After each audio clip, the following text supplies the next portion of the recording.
Satyabama Institute of Science and Technology, Chennai and Sriperumbudur. Pudukkottai அருகே மணப்பட்டியில் உள்ள பெண் எஸ்ஐ வீட்டிற்குள் நள்ளிரவில் புகுந்த மர்ம நபர் இரும்பு கம்பியால் தாக்கிவிட்டு 10 சவரன் தங்க நகைகளை கொள்ளையடித்துச் சென்ற சம்பவம் அதிர்ச்சியை ஏற்படுத்தியுள்ளது. இதுகுறித்த கூடுதல் விவரங்களோடு இணைகிறார் செய்தியாளர் பாக்யராஜ். அவரிடம் பேசலாம். வணக்கம் பாக்யராஜ், இந்த துணிகர சம்பவம் தொடர்பான விவரங்களை நீங்க பதிவு செய்யலாம்.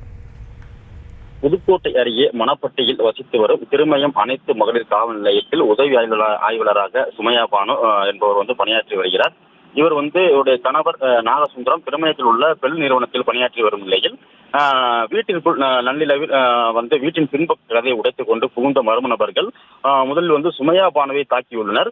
அதனைத் தொடர்ந்து அவரது கணவர் நாகசுந்தரத்தை இரும்பு கம்பியால் தாக்கிவிட்டு அவர்கள் அணிந்திருந்த 10 சவரன் நகைகளை கொள்ளையடித்து சென்றுள்ளனர். இதில் பலத்த காயமடைந்த நாகசுந்தரம் புதுக்கோட்டை உள்ள தனியார் மருத்துவமனையில் சிகிச்சைக்காக அனுமதிக்கப்பட்டுள்ளார். இந்த கொள்ளை சம்பவம் குறித்து திருக்கோவரணம் போலீசார் வழக்கு பதிவு செய்து விசாரணை மேற்கொண்டு வருகின்றனர்.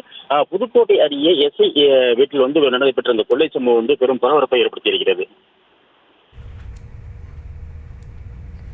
விவரங்களுக்கு நன்றி Bhagyaraj. Satyabama Institute of Science and Technology, Chennai and Sriperumbudur.